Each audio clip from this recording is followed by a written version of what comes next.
আসসালামু আলাইকুম। প্রথমে জানাবো সংবাদ শিরোনাম।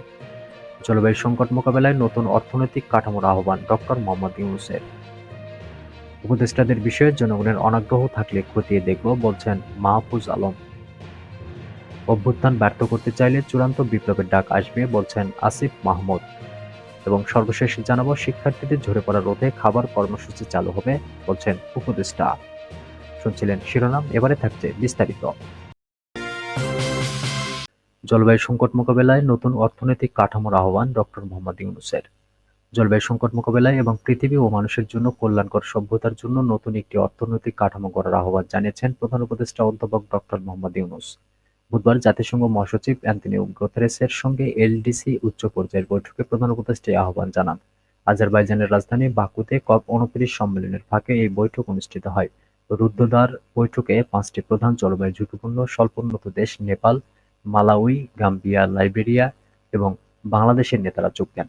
আমাদের একটি নতুন অর্থনৈতিক কাঠামো দরকার যা পৃথিবী এবং এর মানুষের জন্য কল্যাণকর, উল্লেখ করেন প্রধান উপদেষ্টা। একই সঙ্গে বিশ্বের তরুণদের জন্য একটি অর্থনৈতিক ব্যবস্থা তৈরির লক্ষ্যে জাতিসংঘের পৃষ্ঠপোষকতায় হওয়া সম্মেলন সামিট ফর দ্য ফিউচার-এর সমর্থন জানান তিনি। ডক্টর ইউনূস বলেন, আমরা এমন অর্থনৈতিক কাঠামো তৈরি করেছি যার মূল হচ্ছে ভোগ, ভোগ এবং ভোগ। এটি শুধু বর্জ্য, বর্জ্য এবং বর্জ্য তৈরি করে। আমাদেরকে শূন্য বর্জ্যের বিশ্ব তৈরি করতে হবে। প্রতি বছর কপ জলবায়ু সম্মেলন করা উচিত নয়, উল্লেখ করে প্রধান উপদেষ্টা বলেন, বিশ্বের কি প্রয়োজন তা আমরা জানি এবং এর জন্য আমাদের একটা দীর্ঘমেয়াদী পরিকল্পনা করা উচিত। এটি দেশ অনুযায়ী হওয়া উচিত। আমাদের দীর্ঘমেয়াদী বর্জ্য নিরসনের জন্য পরিকল্পনা তৈরি করতে হবে। আমাদের প্রতি বছর এখানে দেখা করার দরকার নেই। প্রতি বছর আলোচনার জন্য মিটিং করা সময় সাপেক্ষ, অপচয় এবং অপমানজনক, বলেন তিনি। প্রধান উপদেষ্টা জলবায়ু আলোচনার জন্য একটি নতুন পদ্ধতির আহ্বান জানিয়ে উল্লেখ করেন যে বর্তমান পদ্ধতিটি বিশ্বের বেশিরভাগ চাহিদা মেটাতে ব্যর্থ হয়েছে। জাতিসংঘ মহাসচিব অ্যান্তোনিও গুতেরেস বলেছেন, জলবায়ু পরিবর্তনের ক্ষেত্রে স্বল্পোন্নত দেশগুলো সবচেয়ে বড় অবিচারের সম্মুখীন হয়েছে। আমরা আপনাদের বলতে চাই যে আমরা আপনাদের বিষয়ে গুরুত্ব দেই। গুতেরেস বলেন, জলবায়ু অভিযোজন এবং প্রশমনের জন্য একটি বৃহত্তর তহবিল সুরক্ষিত করার জন্য এলডিসি গুলো কঠোর আলোচনা এবং গুরুতর প্রক্রিয়া তৈরি করতে হবে। উপদেষ্টাদের বিষয়ে জনগণের অনাগ্রহ থাকলে খতিয়ে দেখব বলছেন মাহফুজ আলম। উপদেষ্টা পরিষদে নতুন ৩ জনের সংযুক্তির বিষয়ে মোহাম্মদ মাহফুজ আলম বলেছেন, অন্তর্বর্তী সরকারের অধীন নিয়োগপ্রাপ্তদের বিষয়ে জনগণের যদি কোনো অনাগ্রহ থাকে আমরা সেটি খতিয়ে দেখব। বুধবার বিকেলে মাওলানা আব্দুল হামিদ খান ভাসানীর ৪৮তম মৃত্যুবার্ষিকী উপলক্ষে টাঙ্গাইলে মাওলানা ভাসানী ও নতুন বাংলাদেশ শীর্ষক আলোচনা সভায় সাংবাদিকদের প্রশ্নের জবাবে এসব কথা বলেন অন্তর্বর্তী সরকারের নতুন এ উপদেষ্টা। মাহফুজ আলম বলেন, বাংলাদেশের জনগণের গণ-অভ্যুত্থানের মধ্য দিয়ে আমরা মনোনীত সরকার। আমরা জনগণের প্রতিনিধিত্ব করছি। জনগণের পক্ষে এবং দীর্ঘ লড়াইয়ের সপক্ষে আছেন তাদের নিয়েই আমরা সরকার গঠনের পরিকল্পনা এবং সেভাবে সরকার পরিচালিত হচ্ছে।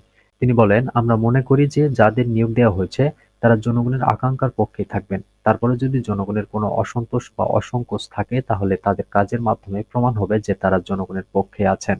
জনগণই নতুন উপদেষ্টাদের বিচার করবে তাদের কার্যক্রম দেখে।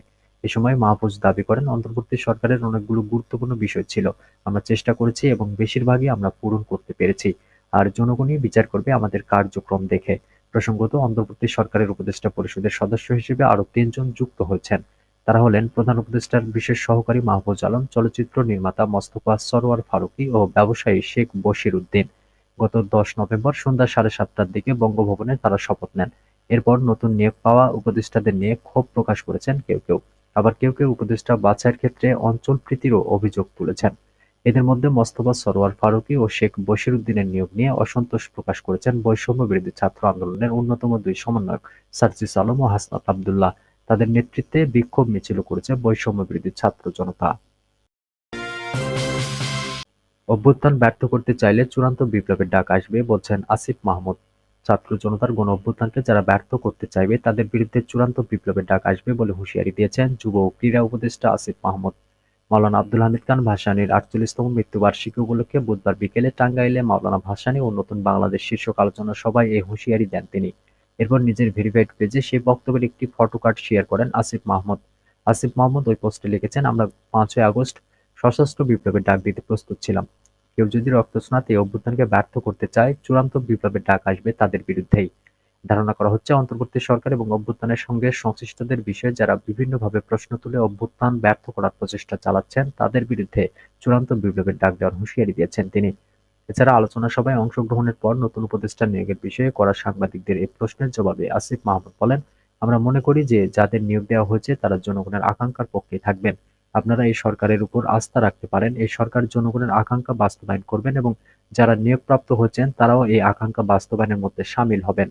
এছাড়া টাঙ্গাইল জেলা স্টেডিয়ামকে টাঙ্গাইলের বীর শহীদ মারুফ স্টেডিয়াম নামে নামকরণ করা হবে বলে ঘোষণা দেন উপদেষ্টা। শিক্ষার্থীদের ঝরে পড়া রোধে খাবার কর্মসূচি চালু হবে বলছেন উপদেষ্টা। শিক্ষার্থীদের ঝরে পড়া রোধে খাবার কর্মসূচি পর্যায়ক্রমে চালু করা হবে বলে জানিয়েছেন প্রাথমিক ও গণশিক্ষা মন্ত্রণালয়ের উপদেষ্টা অধ্যাপক ডাক্তার বিধান রঞ্জন রায় পোদ্দার। তিনি বলেন, নাগরিকদের শিক্ষিত করে তোলা এবং প্রাথমিক শিক্ষাকে বাধ্যতামূলক ও সার্বজনীন করার লক্ষ্যে সবচেয়ে বড় রিসোর্স হল প্রাথমিক ও গণশিক্ষা মন্ত্রণালয়। বুধবার উপদেষ্টা হোটেল ইন্টারকন্টিনেন্টালে জাতীয় প্রাথমিক শিক্ষা একাডেমি ও ইউরোপীয় ইউনিয়ন আয়োজিত প্রাথমিক শিক্ষায় পরিমার্জিত ডিপ্লোমা সম্পর্কিত কার্যকর সমীক্ষা শীর্ষক গবেষণা প্রতিবেদন উপস্থাপন অনুষ্ঠানে প্রধান অতিথির বক্তব্যে একথা বলেন। প্রাথমিক ও গণশিক্ষা মন্ত্রণালয়ের উপদেষ্টা বলেন, প্রাথমিক স্কুলের শিক্ষার্থীদের ঝরে পড়া রোধে খাবার কর্মসূচি পর্যায়ক্রমে চালু করা হবে। স্কুলগুলোকে সুন্দর ও আকর্ষণীয় করে গড়ে তুলতে হবে যাতে বাচ্চারা আনন্দের সাথে লেখাপড়া করতে পারে। নাগরিকদের শিক্ষিত করার লক্ষ্যে তাদের মূল বেসিস হলো মাতৃভাষা। মাতৃভাষার পাশাপাশি অন্য ভাষায়ও দক্ষতা অর্জন করতে হবে। তা না হলে উচ্চশিক্ষায় এগিয়ে যেতে পারবে না। মানুষকে সমাজের উপযোগী করে গড়ে তুলতে হবে। শিক্ষা ছাড়া এটা সম্ভব নয়। সমাজ দ্রুত পরিবর্তিত হচ্ছে। নাগরিককে যৌক্তিকভাবে শেখাতে হবে যাতে সে বাস্তব জীবনে প্রয়োগ করতে পারে। উপদেষ্টা বলেন, প্রাথমিক ও গণশিক্ষা মন্ত্রণালয়ের রয়েছে প্রত্যন্ত অঞ্চলে প্রাথমিক স্কুলের অবকাঠামো। সেখানে গ্র্যাজুয়েট শিক্ষক রয়েছে। শিক্ষকদের ট্রেনিংয়ের ব্যবস্থা রয়েছে। সেসব শিক্ষকরা ভবিষ্যৎ নাগরিকদের যোগ্য করে গড়ে তোলার জন্য কাজ করে যাচ্ছেন।